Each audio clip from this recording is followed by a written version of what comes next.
মন্ত্ৰালয়ৰ এটা অন্যতম আঁচনি জল জীৱন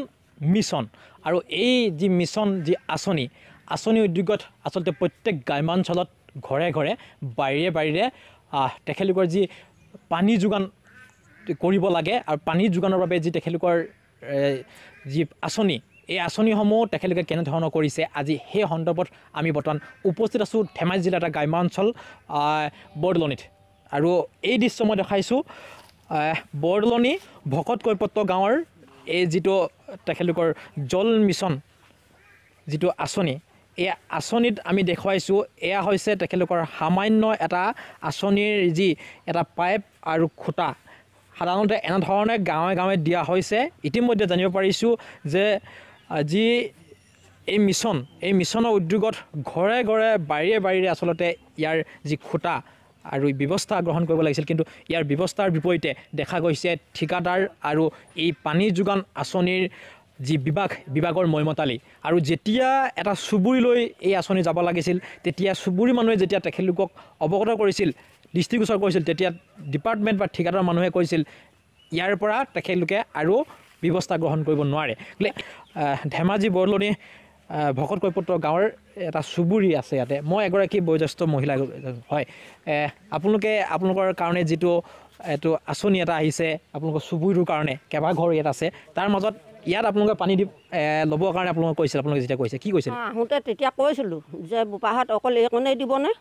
বোলে এই ইমানেই দিছোঁ আমি আপোনালোকে এইকণ ঘৰে টানি ল'ব মই বোলো নহয় এইখিনি 3-4 ঘৰ আছে 3-4 ঘৰক আমাৰ অলপমান আগবঢ়াই দিব লাগিছিলে নহয় এইকণ বোলে আপোনালোকে নি ল'ব সেই বুলি ক'লে হয় ক'লতে আমাৰতো মাত নাই হয় আমি নাজানো নহয় সেই বিষয়ে হয় তেওঁলোকে ক'লে সেইটোকে আমি মানি থাকিলোঁ তাৰপৰা আৰু ইয়াত সচেতন লোক কেইগৰাকীমান আছে আমি আপোনাৰ ওচৰলৈ আহিছোঁ আপুনি সচেতন এগৰাকী লোক এই অঞ্চলৰ গোটেই বস্তুটো আপুনি কি বুলি ভাবে আচলতে মই এইটোৱে ভাবোঁ যে খোৱা পানীটো সদ্যহতে ইমান আঁতৰত নহয় কাৰণ কেলৈ গৰু ছাগলীক সেই তেনেকৈ ৰাস্তাৰ কিনাৰে পানী দিয়া হয় খাবলৈ নাপালে য'ত নেকি পুখুৰীত পানী নাইকিয়া হ'ব ফিচাৰীত পানী নাইকিয়া হ'ব তেতিয়া গৰু ছাগলীক তেনেকৈ পানী দিয়া হয় কিন্তু এই পানীটো বিশুদ্ধ পানী যিহেতু খোৱা পানী সেইটো ভিতৰলৈ যাব লাগে ভিতৰৰ বাউণ্ডেৰীৰ ভিতৰত দিলে মানে খোৱা পানীটো আচলতে প্ৰকৃত খোৱা পানী আঁচনি সেইটোৱে আচলতে বাৰীয়ে ঘৰে গ্ৰাম্যাঞ্চলত কিন্তু আমি এতিয়া 50-100 মিটাৰ ভিতৰলৈ আমি মানুহ খোজকাঢ়ি পানী নিবহি লাগিব সেনেকুৱা পানী নালাগে আমিচোন ডাইৰেক্ট ৱাটাৰ চাপ্লাইৰ পৰা আনিবলৈ যোৱাই ভাল আছিল টেংকিৰ পৰা নিশ্চয় আৰু ঘৰত আমি টেংক পানী এটা বালি চিমেণ্ট দি পিনি ফিল্টাৰ কৰিও খাব পাৰোঁ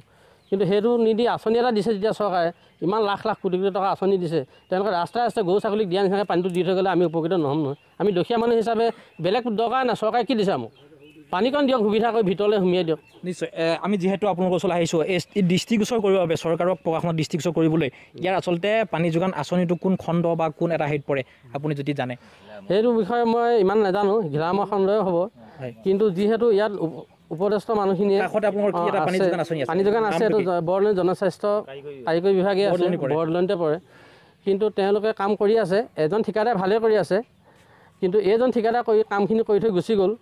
এনেকুৱাকৈ কৰি থৈ গুচি গ'ল মাইকী মানুহ আছিলে মানুহৰ ঘৰত সেই ৰাস্তাই বহাই থৈ গুচি গ'ল গৰু ছাগলী খোৱা নিচিনাকৈ পানী নিশ্চয় আমি যিহেতু দৃষ্টিগোচৰ কৰিব লাগিব এই কাণ্ডটো যিহেতু এটা জল শক্তি মন্ত্ৰালয়ৰ এটা বৃহৎ আঁচনি এই আঁচনিত আচলতে 24 চনলৈকে ইয়াৰ আঁচনি আচলতে চোৱা চিতা কৰিব লাগে কিন্তু এতিয়া যেতিয়া ৰাইজে অৱগত কৰিছিল তেতিয়া দেখা গৈছে যে তেখেতলোকে কৈছে যে ইয়াৰ পৰা আমি ব্যৱস্থা কৰিব নোৱাৰোঁ বোলে এই কাৰ্য এনেধৰণৰ কিন্তু বহুত জেগাত হৈ আছে আৰু তেখেতলোকে যি কাম কৰিছে নিম্নমানৰ কাম কৰিছে অভিযোগ আছে বোলে এই সম্পূৰ্ণ কামবিলাক চোৱা চিতা কৰি দৃষ্টিগোচৰ কৰিবৰ বাবে মই অনুৰোধ জনাইছোঁ মই পুনৰবাৰ দেখাবলৈ চেষ্টা কৰিম মোৰ ভিডিঅ'ত ভিউমণিক এই যিটো পাইপ আমি যদি দেখাবলৈ বিচাৰোঁ এইটো যিটো আমি চাওঁ এই যিটো পাইপ দিয়া হৈছে এই নিম্নমানৰ কাম আৰু খুঁটা এটা দিছে এয়া সৰুলৈ যদি এটা টান মাৰি দিয়া হয় ভাঙি পৰিব এনেধৰণৰ কাম দেখা গৈছে যিহেতু কোটি টকাৰ এটা আঁচনি এটা মিছন এই মিছনৰ কেনেধৰণৰ কাম চলিছে ইয়াত দৃষ্টিগোচৰ কৰা হৈছে এই কাৰ্যত তাৎক্ষণিকভাৱে কি ব্যৱস্থা গ্ৰহণ কৰিব ধেমাজি জিলাৰ বিশেষভাৱে যিহেতু ঘিলামৰা আৰু গোগামুখ দুটা সংমণ্ডল ঘিলামৰা সংমণ্ডলৰ উপসংমণ্ডল গোগামুখত আছে আৰু ইয়াৰে বৰদলনি পানী যোগান আঁচনি এই আঁচনিৰ অধীনত এই কামবিলাক চলি আছে বোলে ইয়াৰ পাছত এই দৃষ্টিগোচৰ কৰাৰ পাছত কি এটা ব্যৱস্থা গ্ৰহণ কৰিব এয়া পৰৱৰ্তী সময়ত লক্ষণীয় হ'ব